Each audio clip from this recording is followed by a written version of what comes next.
This podcast is brought to you by Most Valuable Podcasts, leading the league in podcasting entertainment.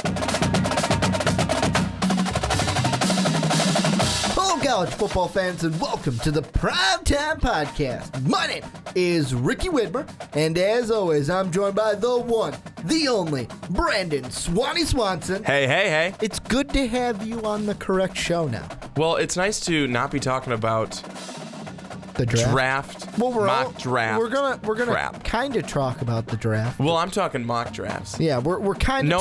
No one needs to know my mock draft because everyone already knows everyone's at ESPN's, and they're the ones that matter. Hey, you know what? There's a ton of people leaving ESPN, so you may be right up for one of those jobs opening up, whether it be Skip Bayless, Trent Dilfer, Mike Tirico. Oh no, they're letting Trent Dilfer go? Oh, good God. What is going on?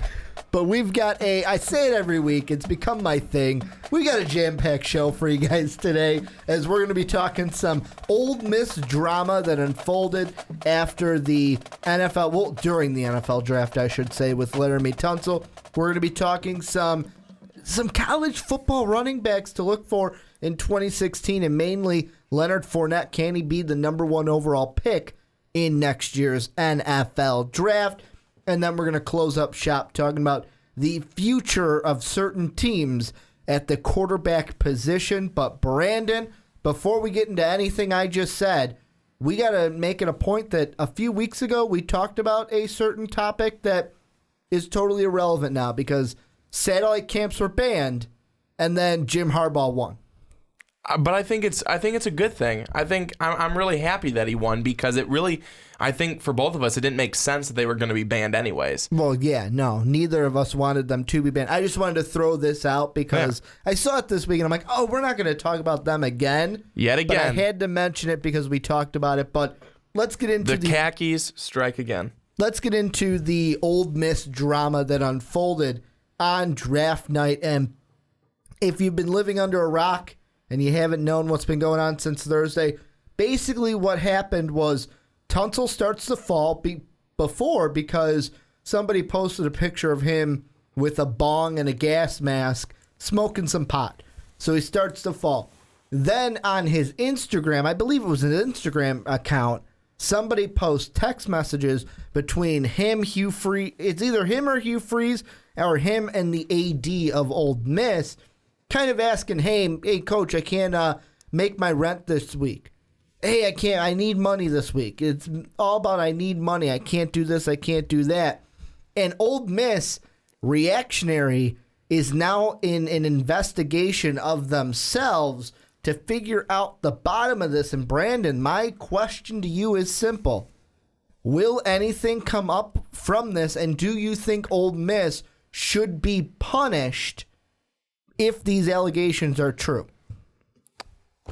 Is there going to be something that comes up from it? Something, of course, will come up from it. Something will come up. There will be some, but I think I personally think it'll be kind of quiet. I think something will happen. It'll be kind of quiet. There will be some wrist slapping in the back room, and that I think that's about it. My whole thing when I think about this is, okay, let's say this guy did give him, some money, a little bit. Is that bad? Helping him out so he can pay his rent and, do some of this stuff. Obviously, you can't do it for each person. If you can't do it for each person, you probably just shouldn't do it at all. But you're helping a guy out. You're not giving him his weekly weed money. Well, or maybe you were. But I guess I don't necessarily see how bad that really is. It's not like you gave him money to go. It's not like you gave him money each week to go party with strippers. They did that at Louisville and they got caught. But I'm having trouble seeing why this is such a bad thing.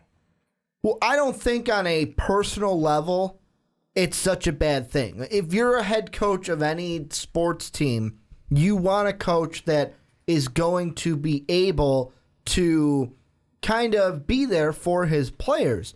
The thing that I think that it gets into is, one, is it against the NCAA rules? You're damn right it is. And number two, another thing that this opens up is kind of the different things that we've heard about throughout Hugh Freeze's career that, maybe he's a little bit shady, I'm going to say, when it comes to the recruiting game. And now people can come out and say, well, hey, if they're doing this, look at what they're doing over there. It fits the character of the coach. One of those things. Well, I've got to be honest, and I'm not one who's saying that Hugh Freeze is shady or anything like that. But, and I won't say this about everyone, but sometimes there are things that coaches do in recruiting to try and get their guy. That's just part of it. At least that's what I think. I think that's just part of it. And I think a lot of coaches, whether we're talking a Power 5, non-Power 5, whatever, they want to get their guy. Sometimes they'll make promises. Sometimes they'll give a little extra, quote unquote, a little extra, whatever that may be, to make them come. Yeah, and I think for me, it's not necessarily here's the whole thing with Ole Miss, and this is what you've been hearing, whichever news source you turn on that's talking about sports 24/7, is the thing about Ole Miss that was funny is they were not so good. Then Hugh Freeze comes in, and all of a sudden they started to get good really quickly, and it raised, like, to some people it raised an eyebrow, like, that's kind of funny, because you look at some other programs, like I'll throw out the one that I come to is Kansas. Kansas gets a new head coach. They don't have instant success like that. Charlie Weiss came in. They still failed. Now, Charlie Weiss ain't a great coach. That's a bad example. But then Charlie Weiss leaves, a new coach comes in. They don't have instant success like that. A team that you could say follows the rules. Now people are going to start to look at this and go, hey, you know what?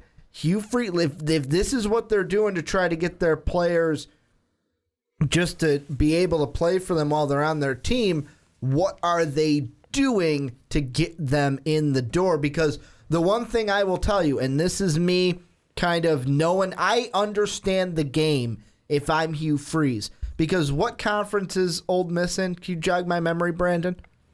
Oh, it's that SEC. It's that SEC we hear so much about. Like the powerhouse, the number one, Kings of the Mountaintop. And Ole Miss to me is kind of like, they're not the little brother. They're like the middle brother. Because they don't, like, right now they don't suck, but they're not that good.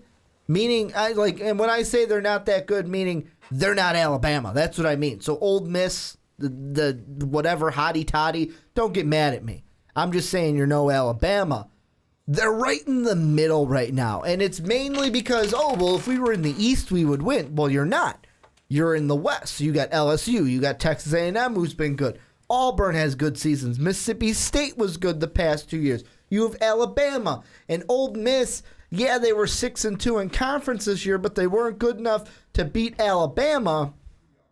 I can understand why Hugh Freeze would think, okay, let's do some stuff that's kind of under the table so that we can maybe beat Alabama in the future. But here's the thing, though, is that if people want to come out and say that, it's just Hugh Freeze, that's bullshit. Because there are many coaches that do that. I'm telling you, I said it before, I guarantee you that more than you think do it. And it's just like one of those things. You don't talk about it. You don't say anything. You just do it. And again, the topic, obviously, that we're talking about here is one thing that I don't think is a big deal. They made a big deal. The smoking from a bong with a gas mask on, it only looked bad because he had a gas mask on. Otherwise, freaking Miley Cyrus smokes out of a bong. It's just normal for, people that age to do it.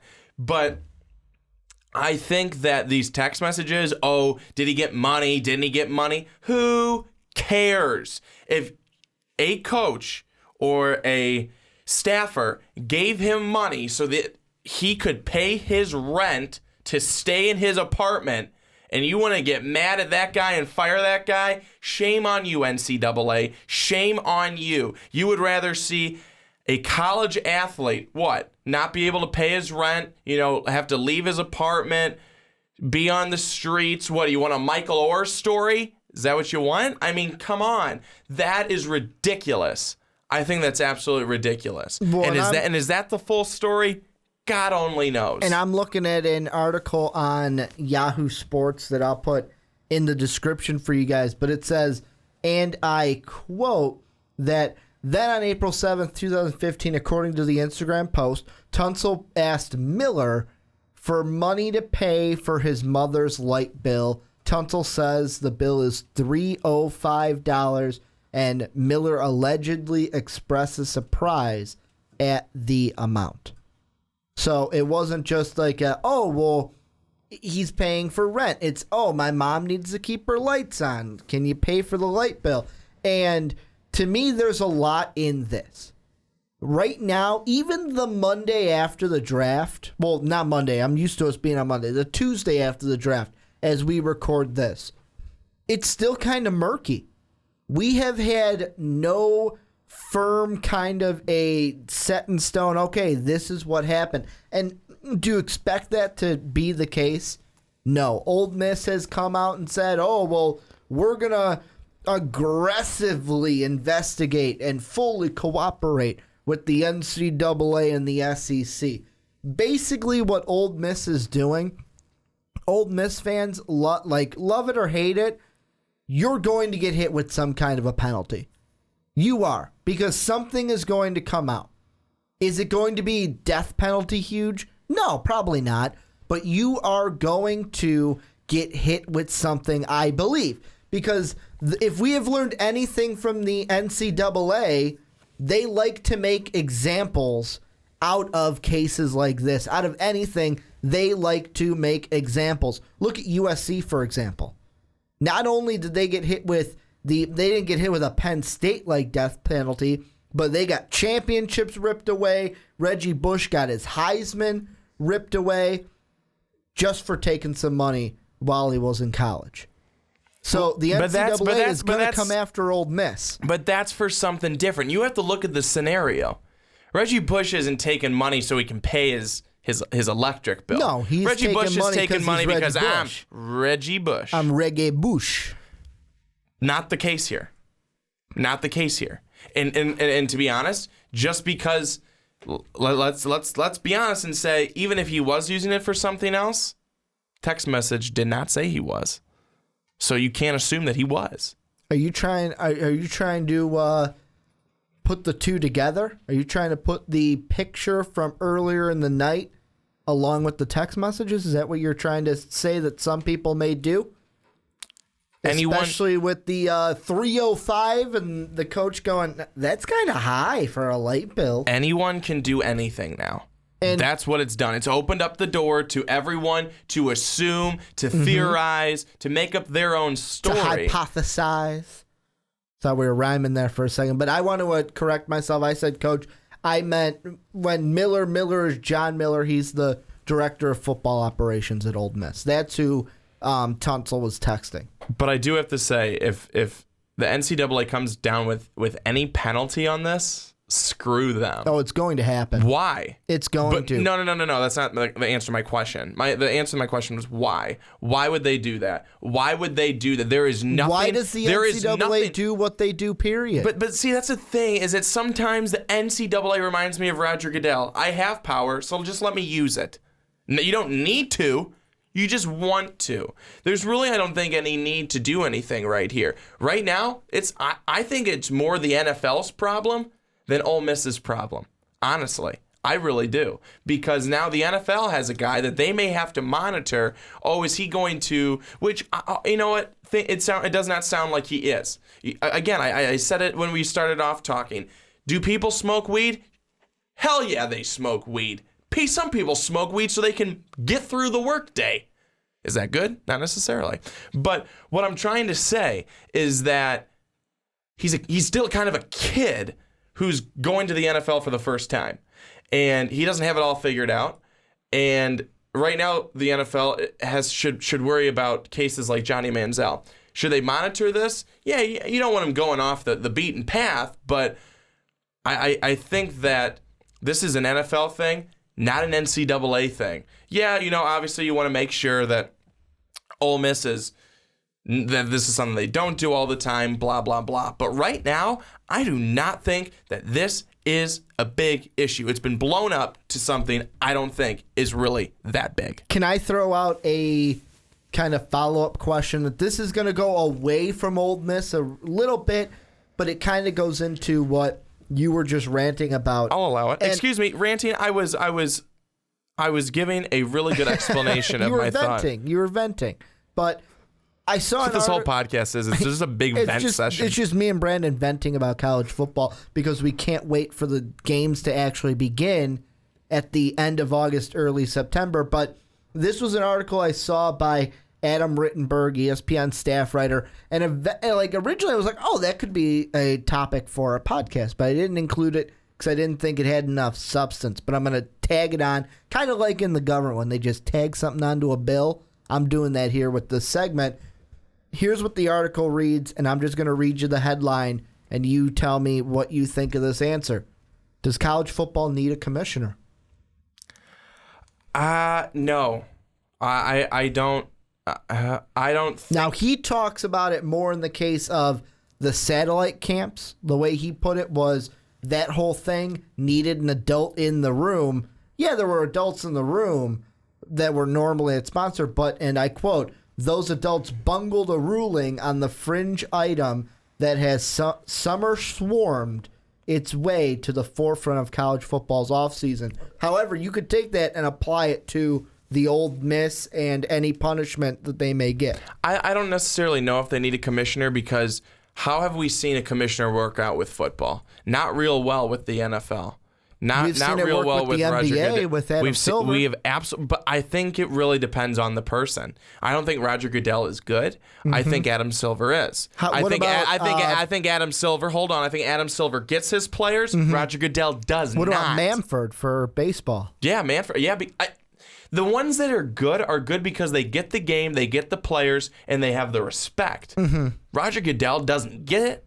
He doesn't have any respect. Well, the thing I think about with Goodell, and this is back to Laremy Tunsil for this kind of statement, and this may be the onside kick kind of a thing, but fuck it, whatever. We're talking about it here, so I'm going to mention it. Sorry, Mark. The thing with Goodell that I didn't like was, I believe he was on Mike and Mike Friday morning, the day after the first round, and when he was asked about Tunsil falling, he's like, "Oh yeah, that was good for television. Oh, that's just the excitement of the draft." And it's like, you motherfucker. He's a dick. This guy is now one of your players. One of the guys who is now playing in your league that you are supposed to protect. Well, they're supposed to. Instead, they protect a nice fancy logo that has an N, an F, and an L. However, I couldn't... I'm like, what did he just say? Basically, he just said, I'm making money off of you. That's it. I'm making money. Whatever makes me money and makes my pocket bigger. And I could see that point of view for college football, that if we just get a commissioner for college football, same thing's going to happen, right? Or is someone going to come in and we can actually work and have a central figure that won't try to screw everyone over? But see, that's the thing, is that there's just this power struggle. Mm-hmm. That's the whole issue, is people can be really good people, but then you put them into a position of power, and some people cannot handle it because it is too much for them. Basically, whatever they say goes. So if they say, you have to, jump on your head for 10 minutes every time at lunchtime. Don't think I can do that. You're doing it. No, I mean, that was really stupid what I just said. No, I know. But they do stupid things like that. No, people with power can do stupid things, and people have to do it. Mm-hmm. And with Roger Goodell, for sure, he's one. He does not handle the power well. He does not handle the power well because it's his way or the highway, and the players can do things wrong, and he'll point it out. He can do things wrong, and he's not wrong. It's bad. Before we move on and we go on to some running back talk, I gave my opinion. I think that no matter like it, love it, hate it, love it, like it, whatever adjectives I could use for the word love, something's going to happen here. Ole Miss is going to get penalized some way, somehow, by the NCAA. That was my opinion. Brandon, before we wrap this up, put a nice bow on it. One last time, in the Ole Miss kind of part of this, what do you think is going to happen in the end? What I think I'm going to stick by. What I think happens in the end is that I think they don't have enough evidence. At least right now, I don't think they have enough evidence to be able to say that Ole Miss, you have done something clearly wrong, and we are going to have to outwardly punish you. I think what they're going to do is what I said is I think that they'll have some they'll slap you on the wrist in the back room and say, if this happens again, where we're even able to, next time we won't even need a whole lot of evidence. It was shady the first time. If we see anything, you are going to be in trouble. That's what I think happens. Again, I said I think it's more of an NFL problem now than it is for the NCAA because, again, I don't see it as a big issue at all.